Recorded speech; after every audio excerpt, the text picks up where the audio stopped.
Hello friends, आपल्या सर्वांची आवडती मालिका वचन दिले तू मला या मालिकेच्या आजच्या रविवार 2 ऑगस्टच्या एपिसोडमध्ये एकानंतर एक धमाकेदार ट्विस्ट आले आहेत.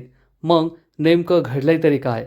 तर फ्रेंड्स, आजच्या एपिसोडमध्ये तीर्था खूप घाबरलेली होती आणि हर्षवर्धनने तिला वचन दिलंय की मी त्या विक्रांतचा असा बंदोबस्त केलाय की यानंतर तुझ्या मनातील भीती कायमची संपून जाईल. मग हर्षवर्धननेच त्या विक्रांतला कायमचा संपवण्याचा निर्णय घेतलाय. हर्षवर्धनने नेमकं केलंय तरी काय हे पाहायला मजा येणार आहे. दुसरीकडे ऊर्जा आणि तीर्था या दोघीही सेमिनारसाठी जाणार आहेत आणि विक्रांत नक्की त्यांना त्रास द्यायला येईल. मग आता ऊर्जा आणि तीर्था विक्रांतचा सामना कशा प्रकारे करतील हे सुद्धा पाहायला मजा येईल. तर फ्रेंड्स, हे सगळं नेमकं घडलं तरी कसं हे जाणून घेण्यासाठी हा व्हिडिओ शेवटपर्यंत नक्की पहा. आजच्या एपिसोडच्या सुरुवातीलाच शौर्य ऊर्जाच्या हाताला लागलेलं असतं. तेथे मलमपट्टी करतो आणि ऊर्जाला सांगतो, ऊर्जा, आपलं वाईट व्हावं असा विचार करणारे खूप आहेत. ऊर्जा शौर्यला विचारते, शौर्य, तुझा रोख नेमका कोणाकडे? तर शौर्य सांगतो, विक्रांतकडे. ऊर्जाला सुद्धा हे पटतं आणि ऊर्जा म्हणते, शौर्य, मला सुद्धा हेच वाटतंय की हे विक्रांतनेच केलं असावं. शौर्य म्हणतो, मला तर 100% खात्री आहे की हे विक्रांतनेच केलंय. ऊर्जा, तू त्या गाडीचा काही फोटो नंबर वगैरे काही काढलायस का? तुला कुणी गाडीत दिसलं का? ऊर्जा शौर्यला सांगते, नाही शौर्य, हे सगळं एवढ्या लवकर घडलं की गाडीत कोण बसलं होतं ते तर मला दिसलं नाही, पण गाडी थोडा वेळ तेथे थांबली होती तेव्हा मी त्या गाडीचे फोटोज काढले आहेत. थांब, मी तुला फोटोज दाखवते. असं म्हणून ऊर्जा शौर्यला या गाडीचे फोटो दाखवते. शौर्य या गाडीचे फोटो झूम करून पाहतो आणि त्याला समजतं की ही तर विक्रांतची गाडी नाहीये. शौर्य ऊर्जाला सांगतो, ऊर्जा, ही विक्रांतची गाडी नाहीये. ऊर्जा म्हणते, काय? ही विक्रांतची गाडी नाहीये? आता विक्रांत दुसरी गाडी सुद्धा घेऊ शकतो, वापरू शकतो, अशी शंका या दोघांना येत नाही. ऊर्जा म्हणते, पण शौर्य, विक्रांत सोडून दुसरं कुणी माझ्याबरोबर असं करेल असं मला वाटत नाही. शौर्य म्हणतो, खरंय तुझं ऊर्जा. तर ऊर्जा त्याला समजावून सांगते, पण जोपर्यंत आपल्याकडे पुरावे नाहीये तोपर्यंत आपण काहीच करू शकत नाही. कारण जेव्हा माझ्याबरोबर हे घडलं तेव्हा मला वाटलं की जर विक्रांत मला त्रास देऊ शकतो तर त्याने तीर्थाला सुद्धा त्रास दिला असेल आणि मी मग घरी आले तीर्थाला पाहण्यासाठी. शौर्य विचारतो, मग तीर्था काय करत होती? ऊर्जा त्याला सांगते, तीर्थाला एका अननोन नंबरवरून कॉल आला होता आणि तिला धमकी मिळाली. शौर्य खूप चिडतो आणि म्हणतो, हे नक्की त्या विक्रांतचं काम असेल. आता तीर्थाने ऊर्जाला सांगितलंय की मला विक्रांतने धमकी दिली. जरी अननोन नंबर होता तर काय विक्रांत दुसरा फोन वापरू शकत नाही का? हे दोघे वकील असून काय लॉजिक लावतात त्यांचं त्यांना माहिती आहे. तरी ऊर्जा म्हणते, नाही शौर्य, अननोन नंबरवरून कॉल आलाय, विक्रांतचाच फोन होता, आपण कसं काय सिद्ध करू शकतो? त्यापेक्षा आपण त्या अननोन नंबरला ट्रेस करूया, आपण पुरावे शोधूया, मगच आपल्याला सत्य कळेल. आणि शौर्य, मला तुला आणखीन काहीतरी महत्त्वाचं सांगायचं आहे. शौर्य म्हणतो, ऊर्जा, आपण बोलूया, तुम्हाला नक्की सांग, पण आधी तू फ्रेश होऊ नये, कपडे चेंज करू नये, तू नाहीतर आजारी पडशील. ऊर्जा हो म्हणते आणि फ्रेश व्हायला निघून जाते. शौर्यला खूप टेन्शन आलेलं असतं आणि इकडे हर्षवर्धन घरी परत येतो. त्याच्या मागे मागे कुमुदिनी आजी येते आणि आजी खूप चिडलेली असते. हर्षवर्धनला जाब विचारते, हर्षवर्धन, तू विक्रांतबद्दल काय केलंयस? आणि जर तुला काही जमणार नसेल तर मला सांग, मी माझ्या पद्धतीने त्याचा कायमचा बंदोबस्त करते. हर्षवर्धन म्हणतो, आईसाहेब, तुम्ही काय बोलताय ना, मला काहीच कळत नाहीये. आजी चिडून म्हणते, तुला चांगलंच कळतंय मी काय म्हणतीये. तू विक्रांतचा बंदोबस्त का केला नाही? हर्षवर्धन चिडून म्हणतो, तुम्हाला काय वाटतं त्याने माझ्या मुलीला किडनॅप केलं आणि मी त्याला असाच सोडून देईल? मी त्याचा बंदोबस्त केलाय. तर आजी चिडून विचारते, असा कसा बंदोबस्त केलाय की तो अजूनसुद्धा तीर्थाला फोन करून धमक्या देतोय? त्याने धमकी दिली आहे तीर्थाला. हर्षवर्धनला जबर धक्काच बसतो. हर्षवर्धन विचारतो, काय? फोन करून धमकी दिली? आजी म्हणते, हो, फोन करून धमकी दिली. जाऊन तीर्थाच्या रूममध्ये बघ, थरथर कापतीये ती, किती घाबरलीये. कुणीही आलं तर तिला असं वाटतं विक्रांत आला का, विक्रांत कुठूनही येईल, मला घेऊन जाईल, अशी भीती वाटते तिला. आणि तू सांगतोय की तू त्याचा बंदोबस्त केलाय. हर्षवर्धन, तुला जमत नसेल ना तर मला स्पष्ट सांग, माझ्या ओळखीची काही माणसं आहेत, मी त्याचा कायमचा बंदोबस्त करेल. पण हर्षवर्धन चिडून म्हणतो, त्या विक्रांतची एवढी हिंमत, आता मी त्याला सोडणार नाही, त्याला मी कायमचा धडा शिकवणारच. आजी चिडून म्हणते, कंटाळा आलाय मला पुन्हा पुन्हा तेच ऐकून. तू फक्त बोलतोच, बोलाची भात आणि बोलाचीच कढी, काही कामाचा नाहीये तू. असं म्हणून आजी रागाने तेथून निघून जाते. हर्षवर्धन खूप चिडतो आणि आपला फोन उचलतो, आमदार शिर्केला कॉल लावतो. इकडे हर्षवर्धनचा फोन आलाय हे पाहून आमदार शिर्केला, अरे यार कशाला फोन करतोय, असे त्याचे एक्सप्रेशन असतात. पाटोळे विचारतो, साहेब कोणाचा फोन आहे? आमदार शिर्के त्याला दाखवतो की हर्षवर्धनचा फोन आहे. तर पाटोळे म्हणतो, साहेब उचला, पाहूया काय म्हणतोय तो. आणि आमदार शिर्के नाईलाजाने फोन उचलतो. तर फोन उचलल्या उचलल्या हर्षवर्धन चिडून म्हणतो, दिग्विजय शिर्के, जास्त होतंय आता. आमदार शिर्के विचारतो, काय झालं वकील साहेब? तर हर्षवर्धन म्हणतो, काल तुझ्या मुलाने माझ्या तीर्थाला किडनॅप करून जबरदस्ती लग्न करण्याचा प्रयत्न केला. तर आमदार शिर्के म्हणतो, काय असं घडलं? मला तर काय माहीत नाही. नाही नाही हो, आज थोडी गाठणार आहे. तर हर्षवर्धन चिडून म्हणतो, या थापा आहे ना लोकांसमोर मारायच्या. लोक तुला निवडून देतील, माझ्यासमोर या भूल थापा नाही चालायच्या. तुला सगळं माहिती आहे. आणि काल जे झालं ते कमी झालं म्हणून तुझ्या मुलाने आज माझ्या मुलीला धमकी दिली आहे, अननोन नंबरवरून कॉल केला आहे. तर आमदार शिर्के म्हणतो, अननोन नंबरवरून कॉल केला आहे ना, मग तो माझा मुलगाच होता, हे कशावरून? आणि तुमच्या मुलीने सुद्धा बाहेर काही माती खाल्ली असेल, आम्हाला काय माहीत? हर्षवर्धन खूप चिडतो आणि म्हणतो, दिग्विजय शिर्के, माझ्या मुलीबद्दल एकही अपशब्द वापरला ना तर तुला जिवंत सोडणार नाही. आमदार शिर्के म्हणतो, वा रे वा वकील साहेब, म्हणजे तुम्ही माझ्या मुलाबद्दल काहीही बोलणार, कितीही अपशब्द वापरणार, आणि मी तुमच्या मुलीबद्दल एक अपशब्द वापरला तरी तुम्हाला एवढा राग येतो? हा कुठला न्याय? हर्षवर्धन चिडून म्हणतो, न्यायाच्या गप्पा तू करू नको. माझी मुलगी कोठे आणि तुझा मुलगा कोठे? तुझा मुलगा किती नालायक आहे ना हे तुला सुद्धा माहिती आहे.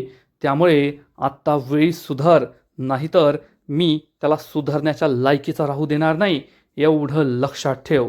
असं म्हणून हर्षवर्धन फोन कट करतो. आमदार शिर्के खूप चिडतो, फोन फेकून देतो आणि म्हणतो, पाटोळे पाटोळे, कोणत्या मुहूर्ताला या पोराला जन्माला घातलं ना तेच कळत नाहीये. बाकीच्या लोकांची मुलं खरंच त्यांना पाहून मला आश्चर्य वाटतं.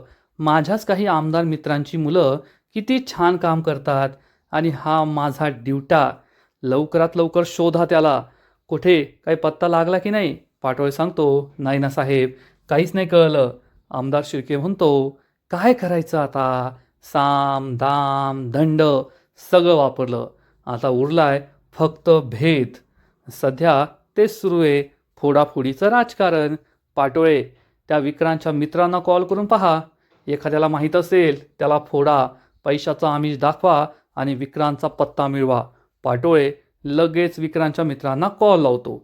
आणि इकडे तीर्था ही पुन्हा तिच्या रूममध्ये पुस्तक वाचत बसलेली असते, पण घाबरलेली असते. विक्रांत कधीही कोठून येईल अशी भीती तिला वाटत असते. आणि तेवढ्यात हर्षवर्धन तिच्या खांद्यावर हात ठेवतो. तीर्था खूप जोरात ओरडते, दचकते, घाबरते. हर्षवर्धन तिला थांबवतो. तीर्था, मी आहे, तुझा बाप आहे, हर्षवर्धन आहे, डॅड आहे मी, डॅड. तेव्हा कोठे तीर्था शांत होते आणि हर्षवर्धनला घट्ट मिठी मारून ढसाढसा रडू लागते. हर्षवर्धन म्हणतो, शांत हो तीर्था, शांत हो. तीर्था म्हणते, डॅड, मला खूप भीती वाटतीये. मला असं वाटतंय की तो विक्रांत कुठून पण येईल, मला घेऊन जाईल. मला तो फोनवरून धमक्या देतोय, मला तो सगळीकडे दिसतोय. डोळे बंद केले की तो दिसतो, त्याचा घाणेरडा चेहरा दिसतो, त्याचा घाणेरडा आवाज कानात घुमतोय. मला खूप भीती वाटतीये डॅड. तीर्था ढसाढसा रडत असते. हर्षवर्धन तिला शांत करतो. शांत हो तीर्था, शांत हो. आणि तेवढ्यात तेथे आजी आणि विजयासुद्धा येतात.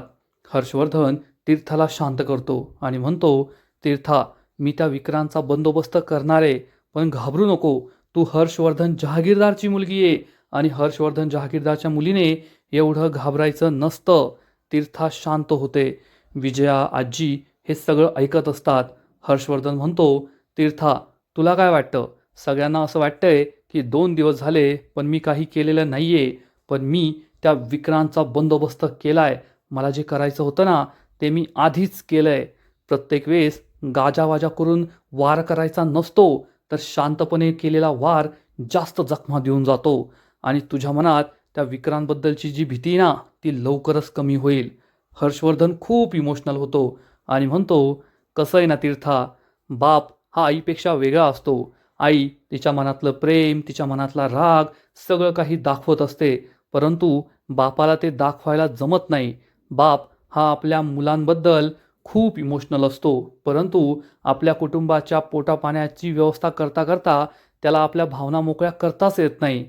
हर्षवर्धन जहागीरदार हा जगासाठी कितीही पाषाण हृदयी असला ना, तरी त्याचं आपल्या मुलांवर खूप प्रेम आहे. माझं संपूर्ण अस्तित्व माझी मुलंच आहेत आणि माझ्या मुलांच्या शेपटीवर पाय ठेवणाऱ्याला मी जिवंत सोडत नसतो. आणि त्यात तीर्था, तू तर माझ्या काळजाचा तुकडा आहे. त्या घाणेरड्या विक्रांतने तुझ्याबरोबर जे काही केलं ते सगळं केल्यावर मी त्याला असाच सोडून देईन हे तुला वाटलं तरी कसं? मी त्या विक्रांतला जिवंत सोडणार नाहीये.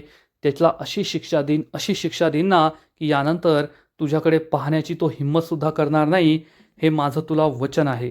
तीर्था रडत रडत म्हणते, डॅड, मी स्ट्रॉंग राहण्याचा खूप प्रयत्न करतीये. शेवटी मी सुद्धा तुमची मुलगी आहे.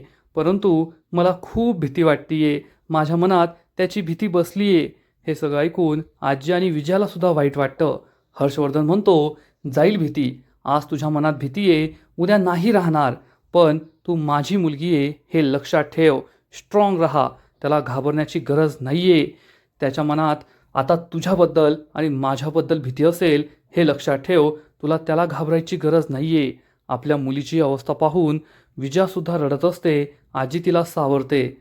तीर्था रडत रडत म्हणते, डॅड, मला खरंच खूप भीती वाटते. तो कोठूनही येईल, मला परत घेऊन जाईल. मला घराबाहेर जायची भीती वाटते, रूम बाहेर जायची भीती वाटते. मी तरी काय करू? तीर्थाचं हे रडणं पाहून विजया दुःखी होऊन तेथून निघून जाते. आजी तिच्या मागे मागे जाते आणि हर्षवर्धन तीर्थाला समजावून सांगतो, तुला तुझ्या डॅडवर विश्वास आहे ना? मी तुला वचन देतो की तुझ्या मनातली त्याची भीती लवकरच निघून जाईल. फक्त माझ्यावर विश्वास ठेव, घाबरू नकोस. आणि तीर्था हर्षवर्धनला मिठी मारते. हर्षवर्धन तिला शांत करतो. इकडे विजया आणि आजी हॉलमध्ये येतात आणि विजया ढसाढसा रडू लागते. आजी म्हणते, विजया, मला माहीत होतं की तू रडणार आहे आणि जर तू तीर्थासमोर रडली असती तर तीर्थाला आणखीन त्रास झाला असता, म्हणून मी तुला येथे घेऊन आली आहे. तर विजया म्हणते, मला हे सगळं सहन होत नाहीये. माझ्या मुलीची अवस्था सहन होत नाहीये. असं वाटतं की आत्ताच्या आत्ता जावं आणि त्या विक्रांतला कायमचं संपवावं. पण मी काय करू शकते? कोणत्या घडीला मी त्याचं आणि माझ्या तीर्थाचं लग्न जमवलं असं झालंय मला. विजया रडत असते आणि आजी तिला समजावून सांगते, विजया, तू काय एवढा विचार करतेय मला तेच कळत नाहीये. आता झालेलं आपण बदलू शकतो का? नाही ना. मग झालं गेलं विसरून जा आणि आता पुढचा भविष्याचा विचार कर. आपण तीर्थाचं भविष्य कसं सुधारू शकतो ना, त्याचा विचार आपण करूया. खरं सांगायचं तर ऊर्जा आणि शौर्य वेळेवर पोहोचले म्हणून आपली तीर्था वाचली. नाहीतर आज काय घडलं असतं याची भीती राहून राहून मला असं वाटते. तर विजया चिडून म्हणते, हे सगळे ना त्या ऊर्जा शिंदेमुळे झालंय. ती ऊर्जा शिंदे आपल्या घरात आली आणि तीर्थाबरोबर हे सगळं झालं. तर आजी चिडून म्हणते, विजया, तुला फक्त संधीच हवी असते का गं पुन्हा पुन्हा ऊर्जाला बोलण्याची? विजया म्हणते, अहो तुम्हाला कळत का नाही? हे सगळं तिच्यामुळे झालंय. तर आजी चिडून म्हणते, बस झालं, आता मला त्या विषयावर नाही बोलायचंय. आजी सोफ्यावर जाऊन बसते आणि विजया म्हणते, आता आपल्याला काहीतरी मार्ग काढावाच लागणार आहे या सगळ्यातून तीर्थाला बाहेर काढण्याचा. आणि आजी म्हणते, हो, काहीतरी मार्ग काढावाच लागणार आहे. आणि इकडे ऊर्जा आणि शौर्य रूममध्ये असतात.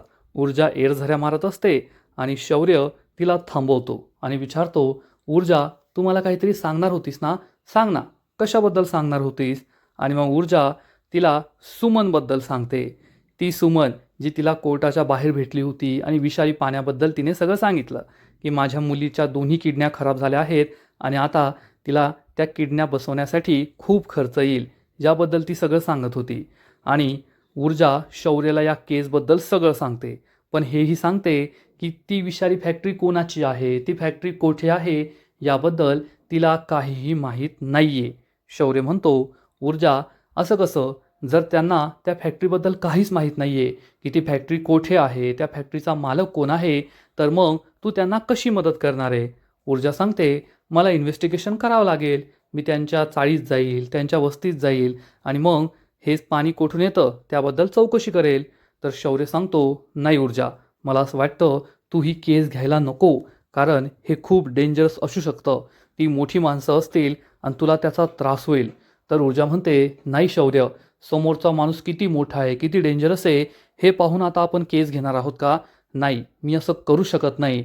अरे पाणी ही आपली बेसिक गरज आहे आणि जर त्यामध्ये सुद्धा असं घडत असेल तर हे मी नाही सहन करू शकत. मी ही केस घेणारच. शौर्यला समजतं ही ऊर्जा आपल्या बापाचं ऐकत नाही, आपलं काय ऐकणार आहे. आणि मग शौर्य आणि ऊर्जा हे दोघे एक महत्त्वाची गोष्ट ठरवतील. शौर्य हा ऊर्जाला म्हणेल, ठीक आहे, मग या केससाठी तू कोठेही इन्व्हेस्टिगेशनला जाशील तर मी तुझ्याबरोबर असणार, तू एकटीने जायचं नाहीये. ऊर्जा म्हणते, शौर्य तू काय 24 तास माझ्याबरोबर असणार आहे का? आणि मी स्वतःचं संरक्षण करू शकते, मी एवढीसुद्धा लेचीपेची नाही आहे. शौर्य म्हणतो, ते मला सांगायचं नाही, मी तुझ्याबरोबरच असणार आहे. आणि शौर्य हा रोमॅन्टिक होतो, ऊर्जाच्या जवळ येतो. ऊर्जा म्हणते, कोणत्याही विषयातून तू रोमांस बरोबर शोधून काढतो. शौर्य म्हणतो, हो ते तर आहेच. मी तर काय म्हणतो, तू मला आहे ना असिस्टंट बनवून घे.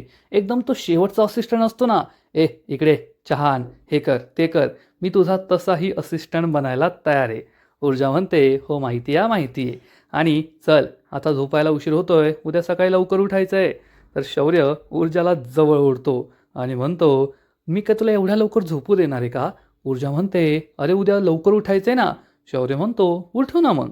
काही नाही, आपलं आपलं काम झालं की लवकर उठता येईल उद्या सकाळी. ऊर्जा हसू लागते आणि तेवढ्यात हर्षवर्धन तेथे येतो. हर्षवर्धन दाराच्या मागून हे सगळं ऐकत असतो. ऊर्जा आणि शौर्याचा चांगलाच रोमांस सुरू असतो. हर्षवर्धन हे सगळं ऐकतो आणि दरवाजा वाजवतो आणि शौर्याला आवाज देतो. शौर्य म्हणतो, हो डॅड, या ना आतमध्ये. हर्षवर्धन आतमध्ये येतो. ऊर्जा आणि शौर्य त्याच्याकडे पाहतच राहतात आणि हर्षवर्धन सांगतो, आज सकाळी ऊर्जाबद्दल जे काही घडलं ते सगळं मला समजलंय. तर शौर्य म्हणतो, हो डॅड, आणि मला पूर्ण संशय त्या विक्रांतवर आहे की हे सगळं त्या विक्रांतनेच केलंय. हर्षवर्धन विचारतो, काही पुरावा आहे का? शौर्य सांगतो, नाही डॅड, काही पुरावा नाही आहे. पण तर हर्षवर्धन हा शौर्याला समजावून सांगतो, शौर्य, आपण सामान्य माणसं नाही आहोत, आपण वकील आहोत. आणि तुलासुद्धा हे चांगलंच माहिती आहे की जोपर्यंत आपल्याकडे कोणता पुरावा नाही आहे तोपर्यंत आपण कोणावरही संशय घेऊ शकत नाही. आपण आपल्या मनानुसार काहीच करू शकत नाही, कोणावरही आरोप करू शकत नाही. त्यामुळे जोपर्यंत तुमच्या मनात संशय आहे आणि पुरावा नाही आहे तोपर्यंत काहीही करू नका. तर शौर्य म्हणतो, पण डॅड, त्या विक्रांतला धडा शिकवायलाच पाहिजे. हर्षवर्धन म्हणतो, ते काम माझ्याकडे आहे. मी तुम्हाला आधीसुद्धा सांगितलं आहे, तुम्ही दोघे यात पडू नका. त्या विक्रांतला धडा मी शिकवणार. आणि मी तीर्थाचा बाप आहे, तो हक्कसुद्धा माझा आहे आणि माझ्यापेक्षा चांगलं काम कुणी करू शकत नाही, हे तुम्ही लक्षात ठेवा. ऊर्जाला कळतच नाही की हर्षवर्धन विक्रांतपासून दूर राहायला त्यांना पुन्हा पुन्हा का सांगतोय. हर्षवर्धन हा शौर्यला सांगतो, शौर्य, हे एक महत्त्वाची फाईल आहे, ही फाईल मला लवकरात लवकर रेडी करून हवी आहे. आणि विक्रांतच्या केसपासून दूर राहा, विक्रांतला धडा मीच शिकवणार, तुम्ही त्या बाबतीत काहीही करायचं नाही आहे. आणि आजचा एपिसोड येथेच संपतो. फ्रेंड्स, वचन दिले तुम्हाला, या मालिकेचा आजचा एपिसोड खरंच खूप भारी होता, खूप इंटरेस्टिंग होता. ऊर्जा आणि शौर्य हे दोघे विक्रांतबद्दल काही करता येईल का याचा विचार करताय आणि पुन्हा पुन्हा हर्षवर्धन तुम्ही काही करायचं नाही आहे म्हणून त्यांना थांबवण्याचा प्रयत्न करतोय. त्यामुळे हळूहळू ऊर्जाला संशय येतोय की नक्कीच काहीतरी वेगळं सुरू आहे. या हर्षवर्धनच्या मनात तो आपल्यापासून काहीतरी लपवतोय. या मालिकेचा आजचा एपिसोड तर भारी होता, पण पुढील एपिसोड आणखीन भारी असणारे, आणखीन मोठा ट्विस्ट या मालिकेत येणारे. मग नेमकं घडणार तरी काय? तर या मालिकेच्या पुढील एपिसोडमध्ये आपण पाहू की शौर्य, ऊर्जा आणि घरातील सगळेजण नाश्ता करत असतील तेव्हा तीर्था सांगेल की आज मला एक महत्त्वाचं सेमिनार आहे आणि त्यासाठी मला जायचं आहे. हर्षवर्धन म्हणेल, मग तू तुझ्या जवळच्या व्यक्तीला घेऊन जा. विजया म्हणेल, मी तिच्याबरोबर जायला तयार आहे. परंतु तीर्था म्हणेल, नाही मॉम, तू येऊ नको, माझ्याबरोबर ऊर्जा वहिनी येईल. हे ऐकून विजयाला जबर धक्का बसेल. म्हणजे आता तीर्थापेक्षासाठी मी जवळची नाही आहे तर ही ऊर्जा जवळची आहे असं तिला वाटणार आणि ऊर्जाबद्दलचा तिच्या मनातला राग हा आणखीनच वाढेल, यात शंका नाही. मग आता तीर्थ आणि ऊर्जा जेव्हा सेमिनारसाठी जातील तेव्हा तेथे विक्रांत असू शकतो. विक्रांतने जर या दोघींना त्रास दिला, काही करण्याचा प्रयत्न केला, तर ऊर्जा तीर्थाला वाचू शकेल का? काय होईल हे पाहायला खूप इंटरेस्टिंग असणार आहे. आणि दुसरीकडे ऊर्जा आणि शौर्य हे हर्षवर्धनला समजवण्याचा प्रयत्न करतील, परंतु हर्षवर्धन या दोघांना ठणकावून सांगेल, विक्रांतच्या केसमध्ये तुम्ही काहीच करायचं नाही आहे. शौर्य म्हणेल, ठीक आहे डॅड, उद्यापासून मी ऊर्जाबरोबर असणार आहे, मी ऑफिसला येणार नाही आहे. हे ऐकून हर्षवर्धन खूप चिडेल आणि म्हणेल, शौर्य, घरात तर तू ऊर्जाच्या मागे मागे करत असतोच, आता घराच्या बाहेरसुद्धा तिच्या मागे मागे करणार आहे का? म्हणजे लोक म्हणतील की हर्षवर्धन जहागीरदारचा मुलगा आता बायकोचा असिस्टंट झाला आहे. हे ऐकून शौर्य आणि ऊर्जाला वाईट वाटणार. मग आता यामागे सुद्धा हर्षवर्धनचा काही डाव आहे का ऊर्जाला त्रास देण्याचा? म्हणजे शौर्य तिच्याबरोबर असला तर त्याला ऊर्जाला त्रास देता येणार नाही. मग हे सगळं नेमकं आहे तरी काय, हे पाहायला मजा येणार आहे. तर फ्रेंड्स, तुम्हाला सुद्धा ही मालिका आवडते का? नक्कीच कमेंट करून सांगा. आणि या मालिकेचे असेच नवीन नवीन एपिसोड, नवीन नवीन अपडेट सर्वात आधी पाहण्यासाठी व्हिडिओला लाईक करा, शेअर करा, चॅनलला सबस्क्राईब करून बेल आयकॉनवर क्लिक करा. म्हणजे या मालिकेचे नवीन नवीन एपिसोड तुम्हाला सर्वात आधी पाहायला मिळतील. खूप खूप खूप धन्यवाद.